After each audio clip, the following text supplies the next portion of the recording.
Yes, ladies and gentlemen, welcome back to another edition of From Bromley with Love. I'm the host of From Bromley with Love, Machel St. Patrick Hewitt, and it's been a minute.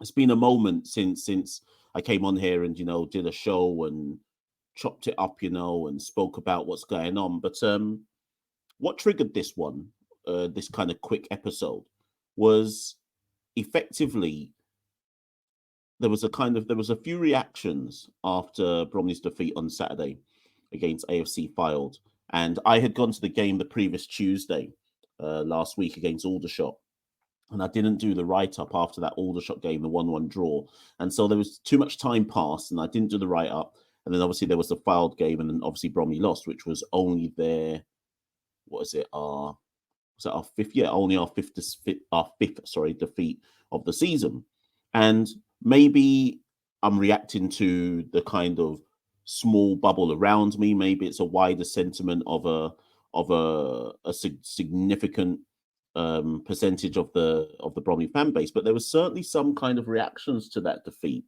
which spoke to people effectively saying things don't look right, and worrying about what that might mean for the season and so on and so forth. And I mean, I'll just say from the jump, I'm not worried in the slightest.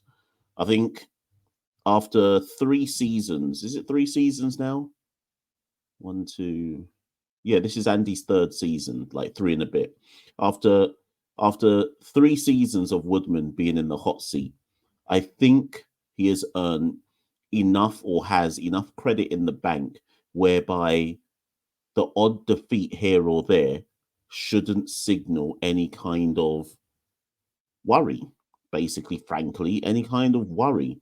I think obviously football fans, by their nature, we're all different kinds of people as football fans. There are some people that see every defeat and extrapolate that as an indictment on the season, and the crisis is ahead of us, and so on and so forth. And there's a few probably like me who's just a bit more sanguine about it. A defeat is a defeat. You chalk it up to the game and you just move on. We can't win every game of the season. We can't avoid dropping points every game of the season. Sometimes you just have to take an L, and the L doesn't have to be like a massive over analysis. You just look at it and go, well, we were unlucky there. Really shouldn't have lost that game. Unlucky not to get a draw. Yes, there might be some things to tweak. And I think Andy even said it in his post-match when speaking to Matt Hall. You get back to every time we have a surprise defeat, or we go on a bit of a kind of poor run, so to speak, Andy always says the same thing. Go back and look at his record since coming into the hot seat. When was it? In like February or March, 2021. He always says the same thing, and it always is, we're going to go back to the drawing board. We got to get back to basics. We got to keep clean sheets and remember the fundamentals. Remember the DNA of this football club. And every time Andy says that, he fixes the situation. So this is why I'm saying I just found it a bit odd that some people were like, "Oh my gosh, what does this mean?" And we haven't looked right since the turn of the year. Something's up, so on and so forth. That said, I'm nothing if not nuanced. And I thought it was right that I kind of, if people are saying it, I thought, well, let me just dive into it. Let me dive into it and see, is there proof in the pudding? Like, let me look at the empirical evidence. Let me carry out an experiment, and do people have a reason to be slightly concerned? So first things first, let's look at the results. So since the turn of the year, our last win was actually on the 30th of December, so over a month ago, when we hammered Ebbsfleet 5-1. Since the turn of the year, Bromley have recorded the following results, and I've been at all of them except Fylde, so I can kind of give a brief synopsis of the game. Maidenhead away 0-0, scrappy, arguably Maidenhead will feel they could and should have won the game, but then Bromley had 2 golden opportunities of their own in the second half, most notably Sam Woods at the death, who slotted wide when it seemed easier to score, right? Josh Pasley also in the last 10 minutes, or maybe even 7 minutes, had a header cleared off the line. There's fine, to steal an Andy Woodman phrase, fine margins. One of those opportunities go in, we win a scrappy game 1-0. and the juggernaut just continues. As it was, we didn't lose, we move on. Maidenhead, traditionally a place that Bromley struggled to get. In fact, I think Andy Woodman said that Bromley have never won there under his tutelage, right? Next game was the Chippenham FA Trophy game. 1-1, scrappy, 1-4-2 on penalties. I think I've covered that in the good, the bad, and the ugly. If you're somebody watching this and you're yet to subscribe to the From Bromley with Love Substack page, look in the descriptor below. Go and subscribe to that. You see most of the write-ups of the games we play are featured over there if I don't do a video on them. And yeah, that game was poor. That game was shocking, in fact. Bromley played with the handbrake on, scored, I think, through Ben Crowhouse, and then kind of just sat on the lead. Andy played a strong team. Effectively, it was his strongest team, minus Teddy Sharman low in goal and maybe one other change. I can't remember now off the top of my head. Maybe Judedaras in midfield. I can't remember. And sorry. And yeah, it was scrappy. Chippenham might feel that they could have won that, but they lost on penalties. But again, we avoided defeat, went through on penalties, and now we're in the final 16, is it, of the FA Trophy. Next game, Boreham Wood at home, 2-2. First half, Boreham Wood should have had the game out of sight. Second half, we were the better team, and took the lead through Callum Reynolds. We're 2-1 up. We were 2-1 up with 5 minutes to go, 3 minutes to go, and then Kwesi Appiah equalised for Boreham Wood. And on the balance of play, probably about the right result. Boreham Wood at the time were in good form. So again, to some, it looks like drop points because it's at home, but on the balance of play, a fair result. And again, avoided defeat. Although, of course, you want to win your home games. Then it was Aldershot away last Tuesday, which I also went to. 79 hardy souls were there that day in the away end. Again, Aldershot will probably feel they were the better side, and they were. Grant Smith had to make several saves. But much like the Maidenhead game, right at the death, or in the last 10 minutes or so, Josh Passley had a golden opportunity. Fella squared it to him. Passley should have scored. It was easier to score than miss, and he missed. So again, it's fine margins. Passley scores that. We come away from Aldershot probably with a 2-1 win against the run of play, but just that's the Bromley DNA, doing enough. As Luke Garrard said after the Boreham Wood game, Bromley always find a way. So most of this season, we've found a way to either win games or avoid defeat in games. And I think this is what's led to the reaction post the Fylde defeat on Saturday. And obviously we lost 1-0. Now, I've got a mate who was at that Fylde game, who was in the Fylde end. He sent me a message saying, to be fair, mate, Bromley deserved a point and were unlucky not to get a point. Now, I can only assume that most of the online reaction to that game is based on people seeing the result but not being at the game. Because if it's just based off the result, you'd say, oh my God, disaster. Fylde are in the bottom four. How have Bromley lost that? That means Bromley still haven't won since the turn of the year. Every game since the turn of the year, Maidenhead, Boreham Wood, Chippenham, Aldershot, we've looked like we're a bit subpar, and now the chickens have come home to roost. I get it. I get why people have kind of put that narrative together. But say we had drawn that game at Fylde, would the narrative still be the same? I've noticed it quite a bit amongst some of the Bromley fan base that every defeat is some kind of crisis. Sometimes a defeat is just a defeat. Move on. I tweeted after the result came through, I just tweeted and said, this L only matters if Bromley get another L at home versus Hartlepool on Saturday. That's how I view L's. L's only become a concern to me when it's a like consecutive L's or a pattern of L's. We haven't had that this season. In fact, the only time we had a pattern of L's was right at the beginning of the season when we had weakened sides out, too many injuries, lost to Halifax on the opening day 2-0. Barnet came and turned us over 2-0 on TV. And then we didn't lose again until we played Chesterfield. I think in like mid-October or was it mid-November or whatever it was, right? So it's all much of a muchness for me. I think you've always got to see L's in the context of how many L's is it, right? So, for example, for the people panicking ever so slightly, if Bromley win on Saturday versus Hartlepool, is it still a crisis then? Do you see what I mean? And that's why I think you have to see results in the wider context. Now, again, some of you listening to this will be like, yeah, I know, Mash. And the wider context is Bromley haven't won since the turn of the year. I hear that.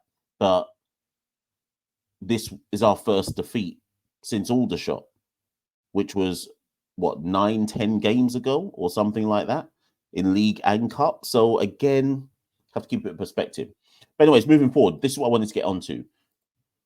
What I will say is that there were several comments from some people about the squad's not kind of looking right. Comments about how to phrase this, that Andy needs to get some reinforcements in. Obviously, we've lost Deji Elarewe, we've lost Chinakoli, Lewis Lee, we've lost him as well. Obviously, these are all low knees, and this is the risk with the low knee market that people can go at any point in time.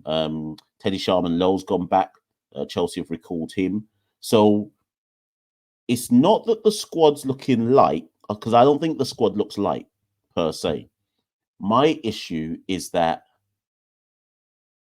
we're yet to... how do I phrase this?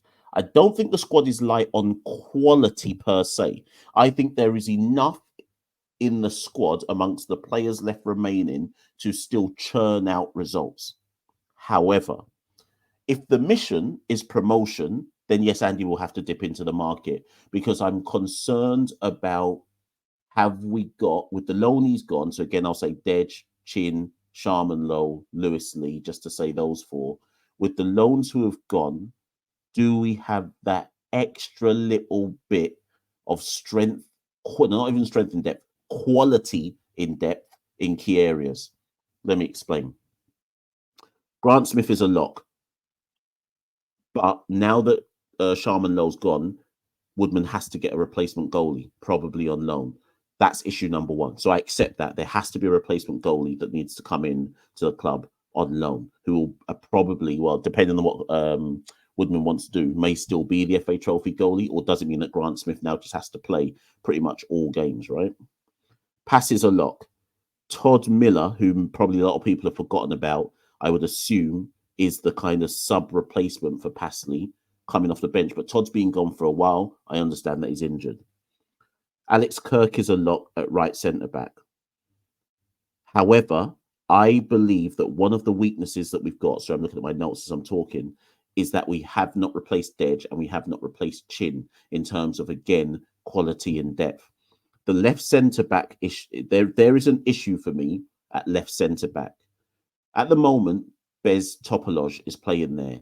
Now, Andy has moved Bez inside to left centre back, and I feel, me personally, that has inhibited Bez's game somewhat. Now, technically, when you look at Bez's technical attributes, he should be able to play that left centre back role in terms of bringing the ball out of defence, and springing attacks and bringing the ball deep. And he's done it. If you actually watch him in the last few games, he has done that. He's driven with the ball from left centre back. But there's just something about, although Bez can do the role, and although I think he's done it okay to well, to me, he is so much stronger at left wing back that I think it takes something away from the team to put Bez at left centre back. Now, I think that Andy's only done this. It's the right balance because he wants a left footer there, right? He wants a left-sided defender there, which is why he's got Bez there. But I think Andy probably does need to get a defender in, because the other option he's got is Webster comes into the middle and Reynolds goes to left centre back. But I'm probably at a point now in the season where I think it's one of Webster or Reynolds. That doesn't mean it has to be. There are certain games where I certainly think you want Webster and Reynolds experience against certain teams and in certain situations. But if I'm Andy Woodman, I'm reinforcing with another centre-back. Whether that means he can get Dej back on loan, I hear that he's injured, but whether that means, because clearly Charlton don't fancy him, whether that means Dej can come back on loan or not, I don't know, because that would fix the problem immediately in terms of he knows that Dej knows the system, knows the players, knows what's required. That then would mean that Webster and Reynolds are fighting for the same spot in the middle. That would then free up Bez to go back to left wing back.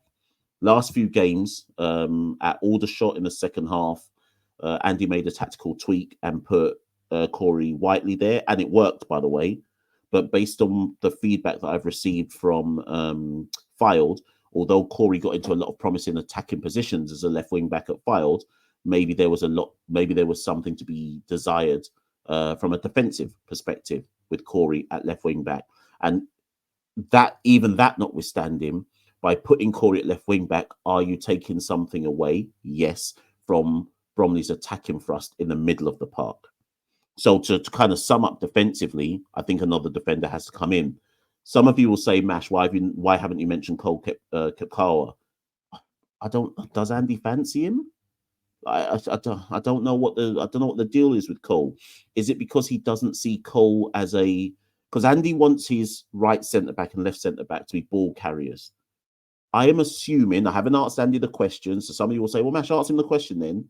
Okay, maybe I will, but Andy's not, that type of question, I'm not convinced is for a post-match interview.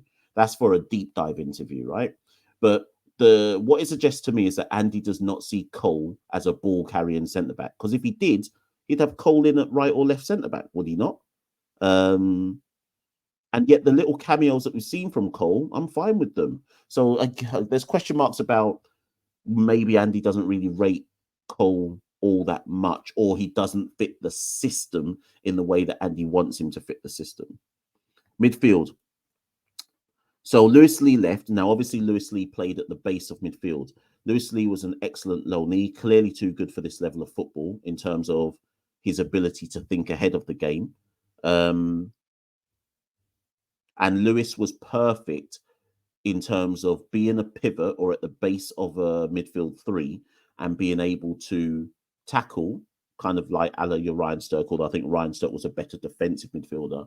But more importantly with Lewis brings an ability to play, again, I love to use this phrase, play on the half turn, and more importantly, spread the ball anywhere on the pitch from deep or even going forward with the ball. So Lewis as a 360 player just offered Andy and the team so many options. I know he didn't score, but just his vision was crucial in being able to spring attacks from anywhere on the pitch when he picked up the ball. Arguably, there is no one else in the squad that can do that. The closest Andy's got to that is probably James Vennins. James Vennins has just come back from injury. Again, played 45 minutes at Aldershot, and I thought was very good. He looked a bit rusty naturally because he's been out for a while, and some of his risks that he took didn't come off, but also some of the risks that he did take did come off and put Bromley in very attacking positions. People might remember that when we played Blackpool at home in the FA Cup, Andy spoke, I think it was in the post-match, he spoke about when he brought Vennins on in the second half, that he brought Vennins on because of Vennins' ability to be a risk taker in midfield, which immediately means you've got a more attacking impetus as a side because you've got a forward-thinking player. I think some Bromley fans aren't sold on Vennins like that, but what I would say to those fans is next time Vennins play, watch how many forward passes he makes and watch how many times he gets on the half turn and is immediately thinking, I want to get this ball forward. Some people think he's just a side-to-side player. Negative. But Vennins isn't Lewis Lee. And Tate Campbell obviously has come back, having been injured at the start of the season, but he looks mad rusty. So we haven't seen anything from Tate yet, and I emphasize the yet, that suggests he's ready to elevate us. Tate looks at the moment, and obviously he hasn't featured in the last two games, not in the squad at all. I assume he might be injured. But Tate, when he's fit, will offer us something. Right now, he looks like what he is, which is somebody coming off a long injury layoff and just trying to find his way again. Now, you could argue that Bromley being in second place and with a bit of a buffer between us and fourth and fifth, that we've got time for Tate to find his way. But do we? And is Tate Lewis Lee's replacement? Sam Woods obviously can play at the base of the midfield, but Sam Woods, to me, is a role player. And what I mean by that is there are certain games and certain situations where Sam Woods is exactly who we need at the base of that midfield. But similarly, there are certain situations and certain games and certain roles where Sam's just got to stay on the bench because actually he's going to hinder what we're trying to do rather than help us do what we've got to do. I hope people understand why I'm saying that. Recently, Andy's also been trying Judedaras at the base of midfield, who you could argue is the in between what we've just been describing. Is he a passing Tekka's player? No. Is he a passing Tekka's player? No. Can he play something to that role? Yeah, a bit. Is he a solid defensive minded midfielder? No. Can he run around for the whole 90 minutes, be a nuisance, help break up play and move the ball up the pitch? Yes. So he's a bit of an in between. Is that Jude's best position behind Whiteley and Crowhouse? I'm not convinced. I think Jude's best position is where Whiteley and Crowhouse are playing, but that would be Jude coming off the bench more often than not, as opposed to starting. Because again, for me, Jude's a role player. Jude is a situation player. Jude is a certain type of game player. I'm not convinced in the 4 that gets the best out of Jude. Obviously, we haven't lost with him playing there. Wait, did he play on? Actually, I didn't even look. Who played? Yeah, he didn't even play on. He wasn't in the starting lineup on Saturday. But again, it's not for me. It's not the answer. So if we're talking about Andy dipping into the market, I do think another midfielder is a must. But the question for me is, can we just kind of grin and get by with the defensive midfield option somewhere between an Arthur's, a Vennins, a Woods, etc.?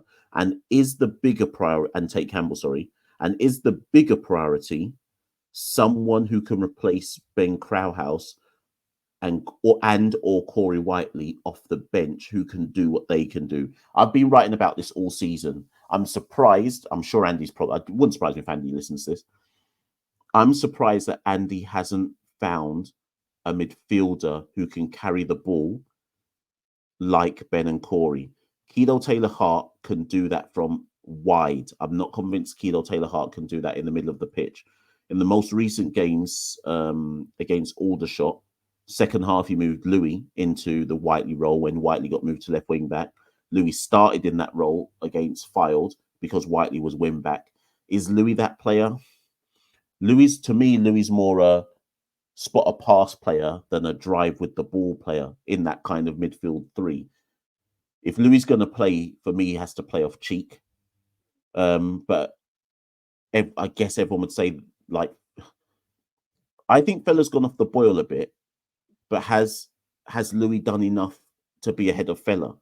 It's a question mark there. What I do know is I'm not convinced playing Louis in that midfield 3 gets the best out of him. He'll do a job, but I'm not convinced it gets the best out of him. So again, for me, there is a question mark about when Ben Crowhouse gets tired, when Corey Whiteley gets tired, who is the midfield ball carrier that can play in the middle of the park? Are they going to... Now, Mitchell Bergkamp, sorry, I should say. So I'm talking loads here. I didn't think it was going to be this long. Now, Mitchell Bergkamp came off the bench against Fylde. Long-awaited return after a long period of time out with a very serious injury. And based on the highlights I saw, Mitchell missed an opportunity with what looked like almost his first touch. Is he the missing piece? Is he the person that Andy thinks can be the ball carrier in a midfield 3 when Ben Crowhouse gets tired or when Corey Whiteley gets tired? So do we actually have the missing pieces already in the squad, or is that an area that Andy should focus on? And then finally getting to the end here, I didn't think it would be this long, people. Apologies. Finally, we got striker. Now, we must remember that Levi obviously joined us from Maidstone. He is very, very close to being in a match day squad.